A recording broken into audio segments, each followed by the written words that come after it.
As we all continue to grind it out, working at home, doing the show from home, figuring out whatever the future of work looks like, Salesforce has come out and said that they think they know what the future of their workforce looks like. All employees will have the option to be fully remote. They can go with a hybrid model, or they can be fully in office. Now, about 2/3 of Salesforce employees said that they will choose to be hybrid. So they'll be in the office 1 to 3 days per week. The company is calling it a flex option. I think this is kind of, if there's any consensus at this point, guys, and obviously we are less than a year into everyone going work from home, very long way to go with the pandemic, with getting the vaccine rolled out, with figuring out what we all want to do on the other side of this. But if there is a consensus, Julie, I would argue that hybrid seems to be where a lot of companies are landing. But the other side of this is Salesforce says, well, now we're going to reduce our footprint, and that's going to have knock-on effects. And maybe they want to be the first to say we're going to reduce our footprint before some of the other companies they share buildings with try to do the same, and landlords start really cracking down. Yeah, there definitely will be knock-on effects, not just for that, but also what that office of the future is going to look like. Now, I did read one take on this morning that said in Salesforce's sort of illustrated mock-up of this, people aren't wearing masks, they're socializing. So does that then also assume a sort of vaccinated, non-socially distanced office when people do go back? But then on the flip side, when we talked to Michael Neidorff, Centene CEO earlier, he said that there will be some retrofitting involved with those offices with, things like plexiglass dividers, for example. So in addition to the lower footprint, one could imagine that the footprint that is there is going to be a changed one, and that will then have a different kind of economy, right, for all of those sort of health and safety retrofitting providers and the work that they're going to have to do within those office buildings. And Neidorff also brought up the other sort of thorny issue here, which is, can you require your employees to get vaccinated? There are legal issues involved with that. Can Salesforce do that? Can it ask them for proof of vaccination, even if it doesn't require the vaccination? So I think that a lot of companies, even as they try to figure out the back to work stuff, in some ways that's the easier part of it. And then the other stuff that then follows might be the more complicated stuff. Well, I would say this, at least Salesforce has some form of plan. I talked to a lot of these executives, and to me, they're not articulating really any plan on how they're going to get their workforces back. So, all right, Salesforce, it's good that you put this in the ground.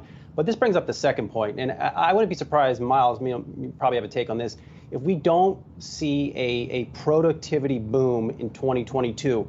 The only reason we had the 9-to-5 workforce because we had to get up in the morning and travel to the office and be there at 9, punch our clock, sit our rear ends in the desk.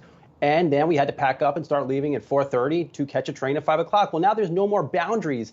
And essentially, and nobody likes to talk about this is the third rail, we are going to continue to be working around the clock. And as revenue comes back, that is more revenue per employee and eventually higher profits. Well, Sozzi, I think that's an interesting point. And I heard, there was an argument, I think it was in the New York Times a couple months ago, that we're not working from home, we're working at home. A lot of people always did work from home, had been, the world had been going more remote before this. We were all forced to work at home. I didn't plan to be sitting in my living room with this tiny rickety desk doing the show this way. This isn't the best way to do this program. It's the way that we have to do this program. But maybe if we had time to think about what we wanted, what was available, what we were capable of, then things would be different. And I think to that point, Sozzi, where so many leaders seem to have no real vision on this, they haven't yet spent the time necessary to decide what they want versus what they must do. And, that productivity, there have literally been books written about productivity. Famously, we're not very good at measuring productivity. You could define that a lot of different ways, though I don't think any of the three of us would disagree with the fact that there is more of our time available to give to Yahoo Finance because we are not spending time coming to and from the office. Whether we give the company that time, whether the company takes that time, we could have that conversation maybe offline, but we know that there is more time in our days available to be taken from us by our employer. And this is true kind of across the white collar workforce. And so I think that's the hard conversation that individuals in concert with their employers need to have is, what do I want? What is feasible? How should it look? Because whatever this looks like is not, this is not good. I don't really think, unless you were already prepared for this.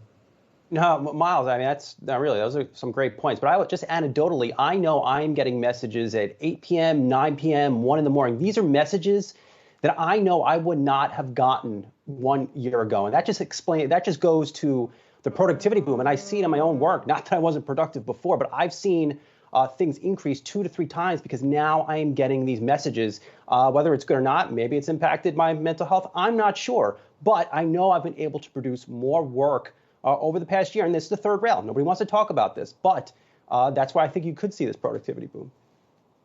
Man, this is depressing.